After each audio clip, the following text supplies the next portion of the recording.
universo mecánico y más allá. Inducción electromagnética. En 1820, Hans Christian Ørsted hizo el gran descubrimiento de convertir la electricidad en magnetismo. Y en ese momento, todo científico de Europa supo que había otro gran descubrimiento que había que conseguir. Y que era usar el magnetismo para crear electricidad. Porque ellos sabían que aquel que efectuara ese descubrimiento pasaría a la inmortalidad. Y todos se volvieron corriendo a sus laboratorios y se pusieron a trabajar. Transcurrieron 12 años y no sucedió nada. 12 años es mucho tiempo. Para la mayoría de ustedes son las 2/3 partes de sus vidas. Son casi la mitad de la mía. Y sin embargo, en todo ese tiempo no se logró el descubrimiento.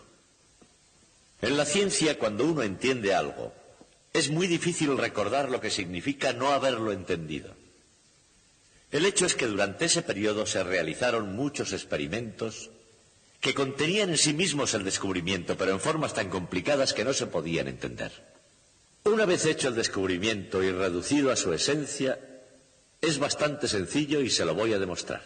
Verán en qué consiste. Aquí tengo una simple espira de alambre. Mi objetivo es hacer circular una corriente eléctrica por esta espira. La espira está conectada a un galvanómetro cuya respuesta es ese punto de luz en la pantalla. De manera que si consigo que la corriente circule, esa luz se moverá adelante y atrás en la pantalla. ¿Cómo voy a conseguirlo? Tengo que hacerlo utilizando el magnetismo. Aquí tengo una barra imantada.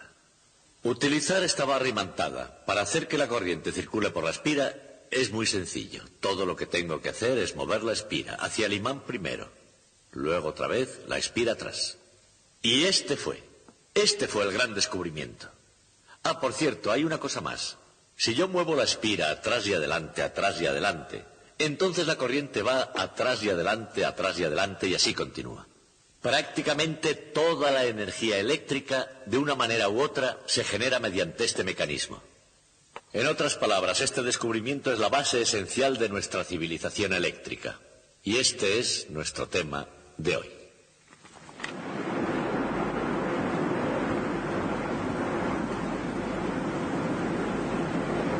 Sin energía, las civilizaciones no van a ninguna parte, ni siquiera en círculos. Pero con un viento fuerte y constante y con una máquina relativamente simple, puede haber una fuente inagotable de energía en cualquier lugar.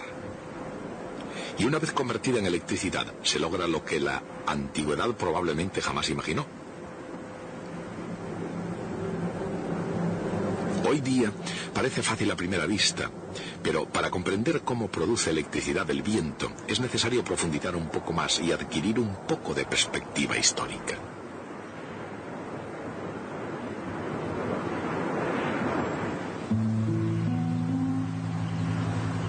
Los holandeses fueron maestros en lo referente a los molinos de viento. Holanda tenía más agua y menos tierra cultivable que la requerida, de manera que la necesidad se convirtió en la madre del ingenio, y los holandeses se hicieron expertos en utilización del molino de viento al convertir el delta del Rin en tierra seca y apta para el cultivo. Pero en el siglo XIX había otro tipo de revolución en el aire, y era el agitador poder y la gloria del vapor con toda su majestuosidad. El futuro no pertenecía a los molinos de viento, sino a las máquinas de vapor alimentadas por un mineral sólido llamado carbón.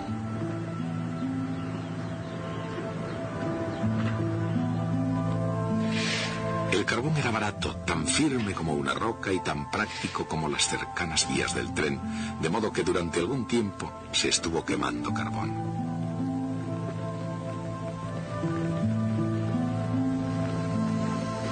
Sin embargo, tanto en el comercio como en la química, pocas cosas han permanecido sin cambios durante mucho tiempo.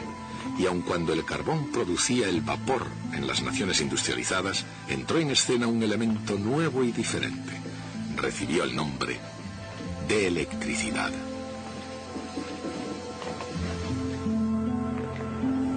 En ningún sitio se dedicaron a ella con más ardor que en la Royal Institution de Londres. Y nadie se entregó más a esa tarea que el diligente e intuitivo científico del siglo XVIII, Michael Faraday.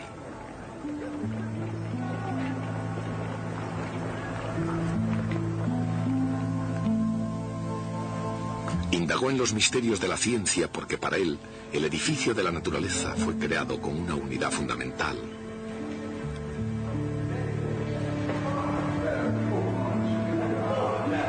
Y el señor Faraday creía que su anteproyecto podía encontrarse en las leyes de la física. Con esa creencia, Faraday se sintió motivado a desterrar un nuevo eslabón entre dos de las fuerzas fundamentales de la naturaleza, el magnetismo y la electricidad.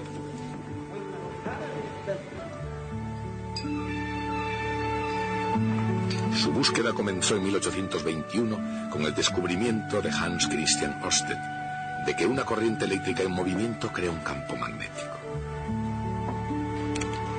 En primer lugar, Faraday reprodujo el experimento y luego, dando un rodeo, dio un gran paso adelante. Inventó un dispositivo que se mantenía dando vueltas siguiendo el campo magnético circular creado por una corriente. Y a partir de entonces, cuando la gente pensaba en algo que daba vueltas para producir energía, ya no pensaba solamente en los molinos de viento o en máquinas de vapor. Con este asombroso dispositivo, una corriente eléctrica podía crear trabajo físico. En otras palabras, este fue el primer motor eléctrico del mundo.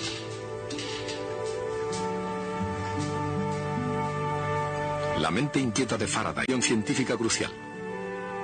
Si una corriente eléctrica podía crear un campo magnético, ¿podría un campo magnético crear una corriente eléctrica? La respuesta no surgió fácilmente. Tomó aceite para su lámpara, y papel, genialidad y tenacidad, innumerables combinaciones de bobinas, imanes y alambres. Necesitó más de una década, por lo que sus biógrafos hablan de su legendaria paciencia. Y en 1831 Michael Faraday tuvo la respuesta.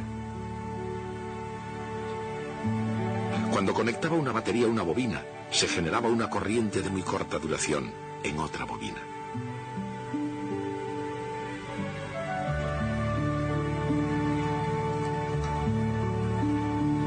Él había encontrado la respuesta, y en el proceso había descubierto el principio de inducción electromagnética.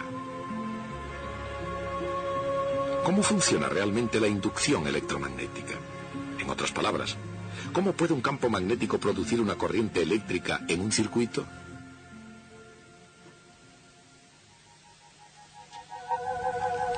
Los campos magnéticos ejercen fuerza sobre las cargas eléctricas, pero solo si las cargas están en movimiento.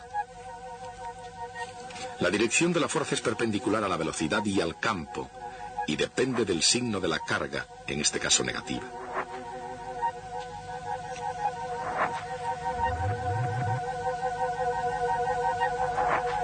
Por ejemplo, las cargas pueden ser electrones en un trozo de alambre. El simple movimiento de un alambre a través de un campo magnético hace que una corriente trate de originarse en él. Pero el campo de una barra imantada puede ser perpendicular en cada punto a una espira circular de alambre. De manera que al mover la espira se crea una fuerza que produce una corriente a lo largo de la espira. La corriente circula en un sentido si la espira se mueve hacia arriba y en otro si la espira se mueve hacia abajo.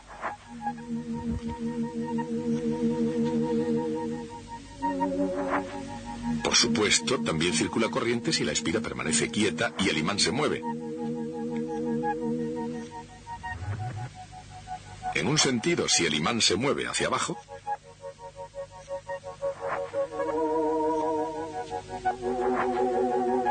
y en el otro, si el imán se mueve hacia arriba. De hecho, Faraday descubrió que cualquier método que modificara el campo magnético a través de un circuito produciría una corriente. Por ejemplo, podía inducir una corriente moviendo una barra imantada respecto a una bobina.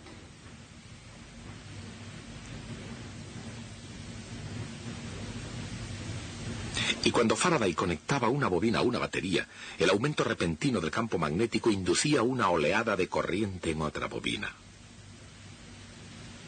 Ambas ideas pueden expresarse en términos de flujo magnético.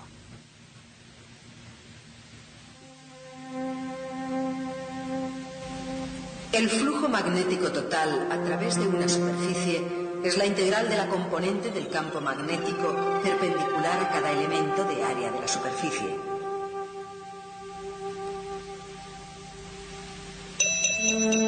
Cuando una espira de alambre se mueve a través del campo de una barra imantada, el flujo a través de la espira varía continuamente. El flujo variable hace que aparezca una corriente igual que si fuera producida por un voltaje. Ese voltaje, llamado fuerza electromotriz E, es igual a menos el ritmo de cambio de flujo magnético a través de la espira. Esa es la llamada ley de Faraday de inducción electromagnética.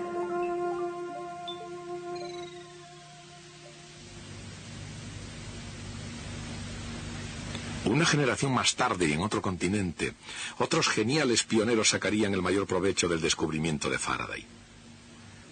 Sus nombres eran Thomas Edison y Nikola Tesla. Sin embargo, a diferencia de Faraday, su principal ambición era poner en funcionamiento máquinas y conseguir que fueran rentables económicamente. Edison comprendió que el negocio de la electricidad podía dar grandes beneficios, pero si quería obtenerlos, tendría que iluminar la ciudad de Nueva York. Eso requeriría una red de generadores muy potentes.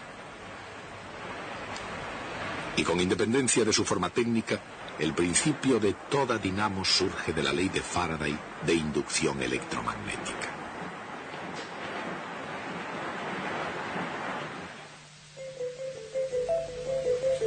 Al cambiar de orientación una espira de alambre en un campo magnético constante, el flujo a través de la espira cambia continuamente.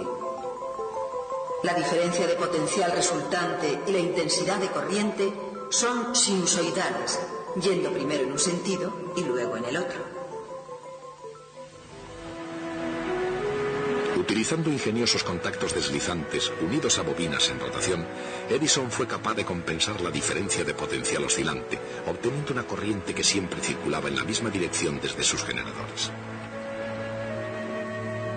Tesla pensaba que el sistema de corriente continua de Edison era costoso y poco eficiente y que la corriente alterna haría mejor la tarea. Pero sea continua o alterna, queda una cuestión. ¿En qué sentido circula la corriente inducida?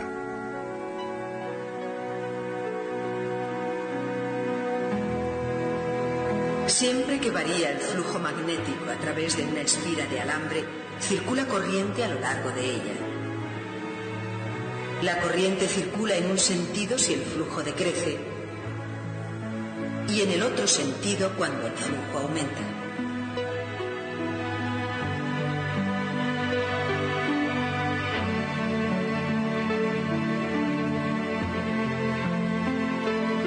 Pero la corriente inducida en el alambre crea a su vez propio, cuya dirección depende de la dirección de la corriente. El flujo creado por la corriente inducida siempre se opone a la variación del flujo externo. Esta regla es conocida como ley de Lenz. El resultado de la suma de ambos campos es una disminución del ritmo a que puede variar el flujo magnético a través de un circuito.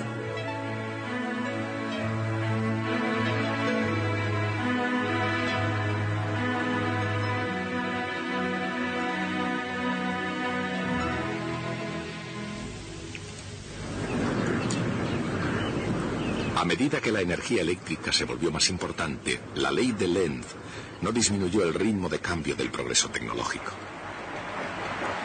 Y las máquinas de vapor no quedaron fuera de juego, ni mucho menos. Máquinas alimentadas por carbón y petróleo continuaron haciendo girar generadores y produciendo energía eléctrica.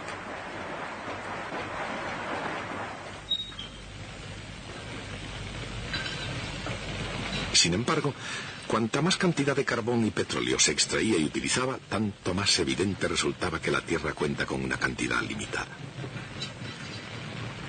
Y según algunas personas, en lo que a combustibles fósiles se refería, ya se podía vislumbrar el fin. De modo que la investigación de alternativas continuó. Durante algún tiempo la energía hidroeléctrica surgió como una promesa.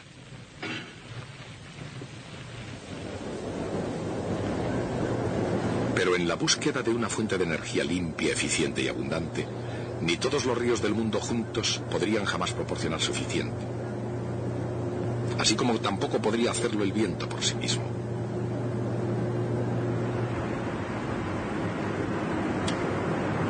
Pero junto con las energías geotérmica y solar, el viento proporciona una energía barata y descentralizada que puede compartir la carga con las plantas generadoras centralizadas y tradicionales.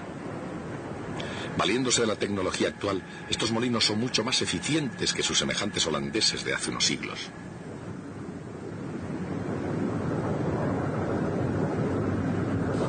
En cualquier caso, tanto si la energía eléctrica proviene del viento, del agua, de la energía nuclear o del carbón, se genera utilizando el principio de inducción electromagnética y el mismo principio juega un papel en cualquier circuito donde se utilice electricidad.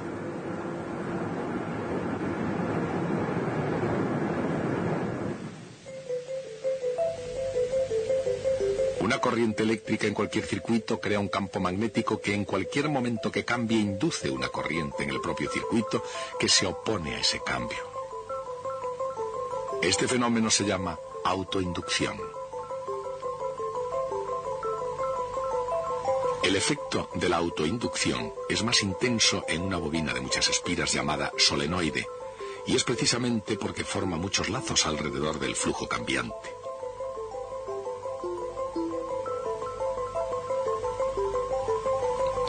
Es por eso que se utiliza un solenoide como símbolo de autoinducción en un circuito eléctrico, donde una autoinducción puede ser un elemento más, lo mismo que una resistencia o un condensador. Una corriente creciente causa en una autoinducción una fuerza electromotriz opuesta de acuerdo con la ley de Faraday. Y como el flujo es proporcional a la intensidad de la corriente que lo crea, esa fuerza electromotriz es igual a menos una constante L multiplicada por el ritmo de cambio de la intensidad de corriente.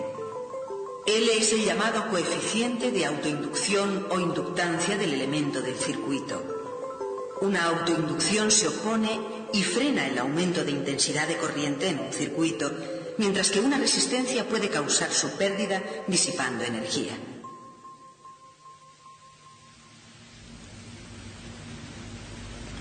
Pero más allá de estas consideraciones prácticas, ¿qué valor tiene la teoría de Michael Faraday? Para los principiantes, a diferencia de un motor, no es sencilla y evidente. Y a diferencia de cualquier máquina, no es algo a lo que se pueda poner precio. De hecho, el valor de la inducción electromagnética está más allá de la economía política, de la tecnología. Y es porque la teoría de Faraday revela algo nuevo sobre la esencia de los campos eléctricos y magnéticos, y en su avance cambia las reglas por las que se rige la naturaleza en su juego.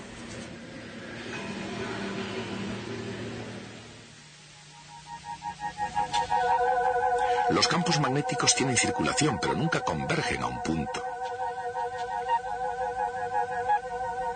Los campos eléctricos convergen a un punto, pero nunca tienen circulación.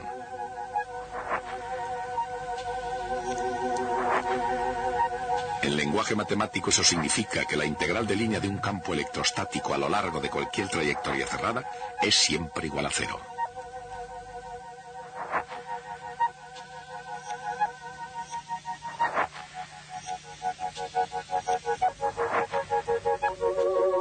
Pero cuando el flujo magnético a través de una espira cambia con el tiempo, crea una fuerza electromotriz en la espira.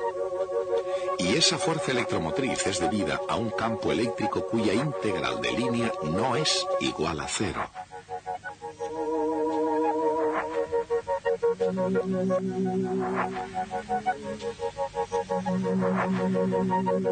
En otras palabras, sí que hay una forma de hacer que los campos eléctricos tengan circulación, después de todo, y es variando el flujo magnético.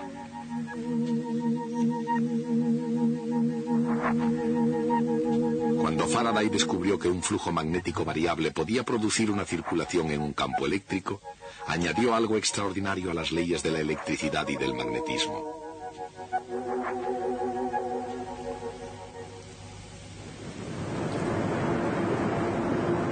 De manera que, mientras frecuentemente se dice que no hay nada nuevo bajo el sol, este dicho no se aplica a la inducción electromagnética.